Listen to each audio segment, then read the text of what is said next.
Hello everyone. तो स्वागत है आप सभी का पुनः एक बार आपके अपने यूट्यूब चैनल पर, जिसमें आज हम 12th क्लास की फिजिक्स के एमसीक्यू टाइप की क्वेश्चन कंप्लीट कर चुके हैं। एग्जाम अपनी कंप्लीट हो चुकी है, तो अब हम यहां पर स्टार्ट कर लेते हैं 11th क्लास को, जिसमें हम यहां पर गति के नियम के एमसीक्यू कंप्लीट करने वाले हैं। इस चैप्टर के जो एमसीक्यू हैं उनको हम दो भागों में कंप्लीट करने वाले हैं। तो आज हम यहाँ पर इसका फर्स्ट पार्ट कंप्लीट करेंगे, जिसमें लगभग हम 16 क्वेश्चन कंप्लीट करने वाले हैं। तो बिना समय की देरी किए कंप्लीट करते हैं आज अपना क्वेश्चन नंबर 1। ध्यान पूर्वक आप इन क्वेश्चनों को समझिए और सोच समझकर इनके आंसर जरूर से टाइप कीजिए। तो क्वेश्चन नंबर 1 जो है वो हमारे पास में है कि जड़त्व का गुण होता है। जड़त्व हम जानते हैं किसी भी पदार्थ का वह गुण होता है जो उसकी अवस्था परिवर्तन का क्या करता है, विरोध करता है। तो ये गुण जो है वो किसी किसी वस्तु में पाया जाता है, प्रत्येक वस्तु में पाया जाता है, किसी भी वस्तु में नहीं पाया जाता, या केवल गतिशील वस्तु में पाया जाता है। तो इसका राइट आंसर क्या होगा ये आपको यहाँ पर कमेंट्स में बताना है, इसका राइट आंसर है क्या। तो प्यारे बच्चों, इसका राइट आंसर जो है आपने टाइप कर दिया होगा। राइट आंसर है ऑप्शन बी, यानी प्रत्येक वस्तु में जड़त्व का गुण पाया जाता है। क्लियर है। और गुण के बारे में आपको समझ में आ चुका है कि वह गुण जो किसी वस्तु में उसकी अवस्था परिवर्तन का क्या करता है, विरोध करता है। अब अपने पास में नेक्स्ट क्वेश्चन है 2। क्वेश्चन नंबर 2 है जड़त्व मापक होता है, यानी जड़त्व जो है वो रियल में किसका मापन करता है। ऑप्शन हमारे पास में है द्रव्यमान का, वेग का, बल का और ऊर्जा का। तो राइट आंसर क्या होगा आप टाइप कीजिए, आंसर जरूर से दीजिए, जिससे कि आपको कंफर्म हो कि आपके कितने क्वेश्चन सही हो रहे हैं और कितनी आपकी तैयारी है। तो हमारे पास इसका जो राइट आंसर है वो है द्रव्यमान, क्योंकि गुण के हिसाब से हमारे पास यहाँ पर अवस्था परिवर्तन का क्या हो रहा है, विरोध हो रहा है। तो वस्तु का द्रव्यमान जितना ज्यादा होगा विरोध भी उसका उतना ही ज्यादा होगा। तो रियल में जड़त्व जो है वो उसके द्रव्यमान का ही क्या करता है, मापन करता है। अब बढ़ते हैं इसके क्वेश्चन नंबर 3 की ओर। और क्वेश्चन नंबर 3 जो है वो आपके सामने है, आराम से इनको समझिए और जल्दबाजी में आंसर नहीं दें। निम्नलिखित में से सही सूत्र है, चैप्टर नंबर 4 जो अपने पास में है गति के नियम, उसमें से यहाँ पर पूछा है कि निम्न में से कौन सा सूत्र जो है वो बिल्कुल सही है। F बराबर mv होता है, F बराबर ma होता है, F वेक्टर मॉडुलस बराबर होता है 1/2 mv स्क्वायर, और F वेक्टर बराबर होता है mx वेक्टर। यहाँ पर वेक्टर वगैरह आपको दिख रहे होंगे। तो इसमें राइट आंसर क्या है वो आप यहाँ पर कमेंट्स में बताइए फटाफट कि ऑप्शन ए है, बी है, सी है या डी है। क्लियर है। तो अब हमारे पास इसका राइट आंसर हम बता देते हैं। राइट आंसर हमारे पास में F बराबर ma होता है। ये हमारे पास में क्वेश्चन नंबर 3 का राइट आंसर है। अब बढ़ते हैं इसके आगे क्वेश्चन नंबर 4 की ओर। बिल्कुल आसान सी क्वेश्चन है, न्यूटन किस राशि का मात्रक है। तो यहाँ पर न्यूटन बल का मात्रक है, वेग का है, त्वरण का है या कार्य का है। ऑप्शन ए, बी, सी और डी। तो राइट आंसर यहाँ पर जो है वो है हमारे पास में बल का। बल का एसआई मात्रक जो है वो न्यूटन होता है। अब बढ़ते हैं हम यहाँ पर क्वेश्चन नंबर 5 की ओर।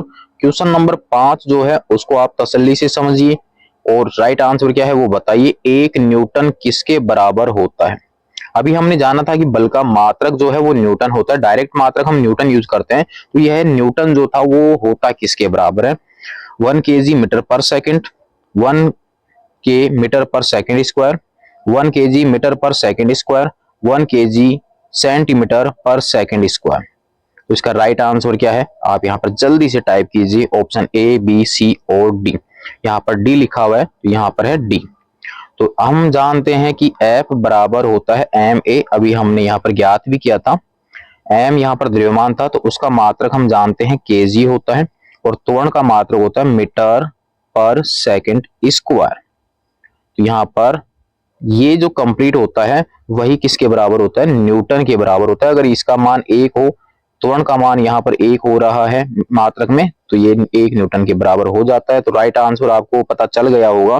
राइट आंसर जो है वो हमारे पास में है ऑप्शन सी, 1 kg मीटर पर सेकंड स्क्वायर। ये इसका बिल्कुल राइट आंसर है। क्लियर है।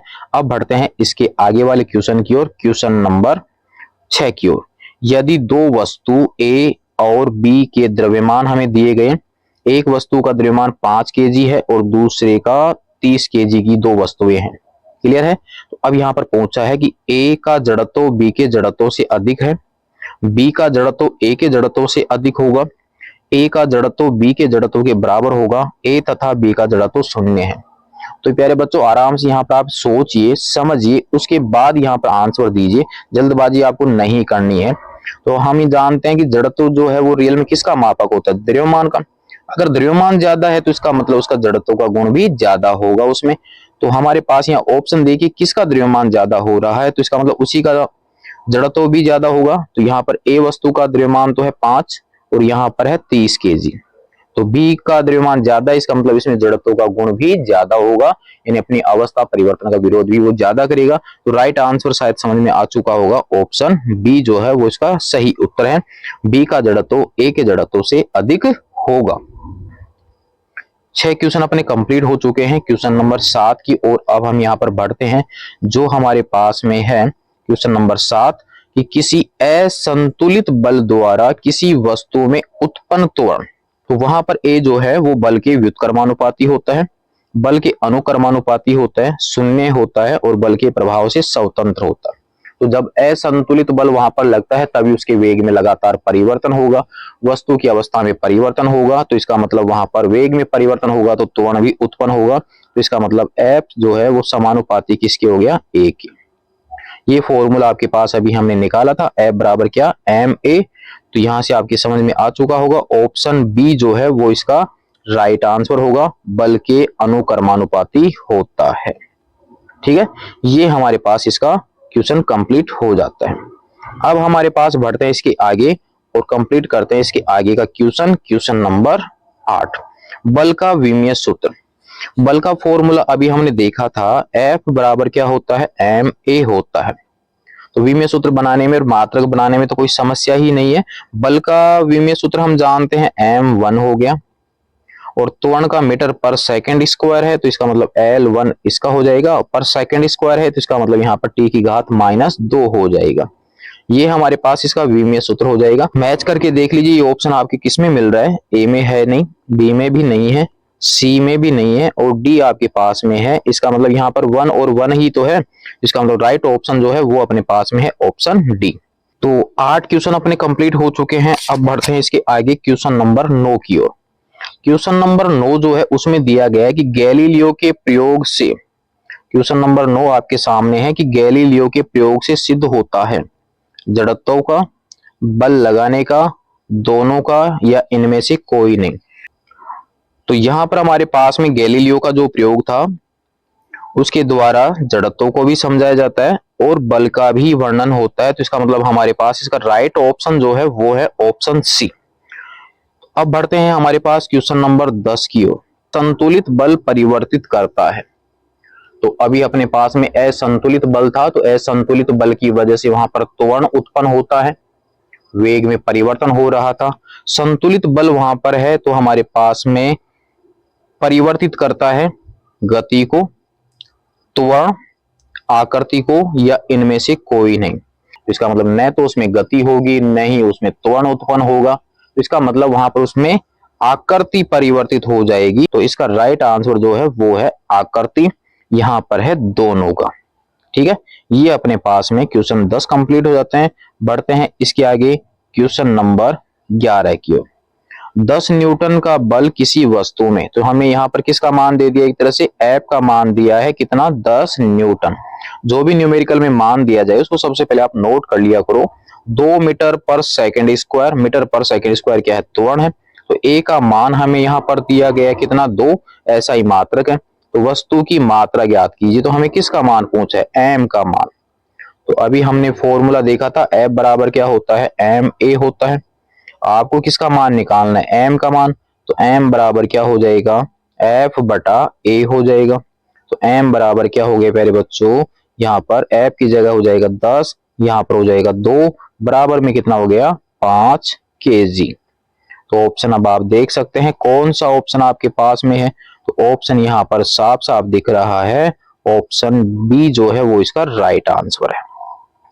क्लियर है। ये हमारे पास क्वेश्चन नंबर 11 कंप्लीट हो जाता है। अब हम बढ़ते हैं इसके आगे क्वेश्चन नंबर 12 की ओर। कोई अचर बल यानी कांस्टेंट फोर्स लग रहा है 0.6 केजी द्रव्यमान के किसी पिंड में 0.08 मीटर पर सेकंड स्क्वायर का त्वरण उत्पन्न करता है, तो बल का मान बताना है। यानी ये फॉर्मूला आपके पास F बराबर ma। तो आप यहाँ पर इसको हल कर लीजिए। तो डायरेक्टली आपको तो इन दोनों को गुणा करना है। तो 8 छिके 48 होता है, ये 48 हो चुका है, लेकिन एक जीरो और है, तो एक जीरो आपके यहाँ पर और आएगा और 3 स्थानों के बाद लग जाएगा, यानी पॉइंट यहाँ पर लग जाएगा 0.048। ऑप्शन आपके सामने है, ऑप्शन ए बिल्कुल राइट आंसर है। ये अपने पास में क्वेश्चन नंबर 12 जो था वो भी कंप्लीट हो जाता है। अब बढ़ते हैं क्वेश्चन नंबर 13 की ओर।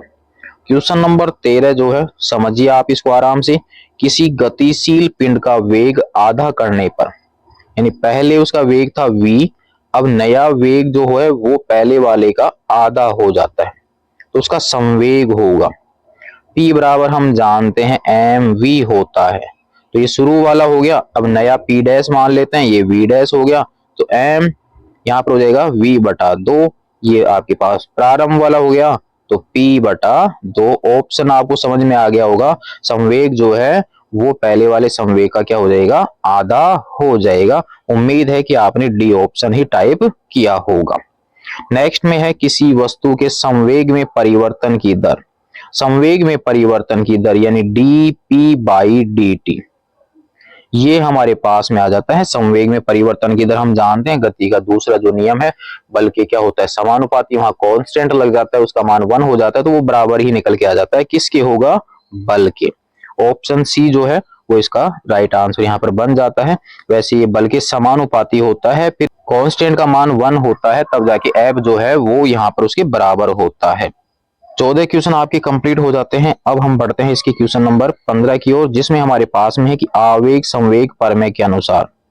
क्वेश्चन नंबर 15 है, आवेग संवेग प्रमेय के अनुसार होता है आई जो है वो डेल्टा पी के बराबर है। आई का मतलब यहाँ पर आवेग है, पी जो है वो डेल्टा आई के बराबर है, आई जो है वो डेल्टा के बराबर है, डब्ल्यू जो है वो डेल्टा के बराबर है।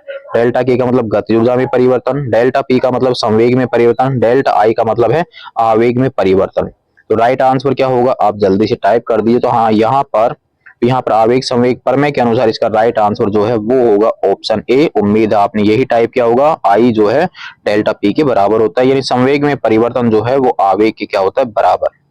क्वेश्चन नंबर 16 जो है वो आज की जो क्लास है उसका लास्ट क्वेश्चन है। क्रिया प्रतिक्रिया नियम के अनुसार आपकी ऑप्शन जो है वो कौन सा सही होगा वो आपको बताना है। तो हम यहाँ पर जानते हैं कि इसका राइट आंसर क्या होगा। आप टाइप कीजिए, टाइप करने के बाद मैच कीजिए कि आपका राइट आंसर था या नहीं। तो हमारे पास यहाँ राइट आंसर जो है, कंफ्यूजन काफी यहाँ पर दिख रहे हैं, सेम से ही लग रहे हैं, लेकिन राइट आंसर है वो है ऑप्शन बी, एफ वेक्टर 1 2 बराबर माइनस एफ वेक्टर 2 1। इसका मतलब राइट ऑप्शन जो है वो हमारे पास में है यहाँ पर ऑप्शन बी, इसका राइट आंसर है।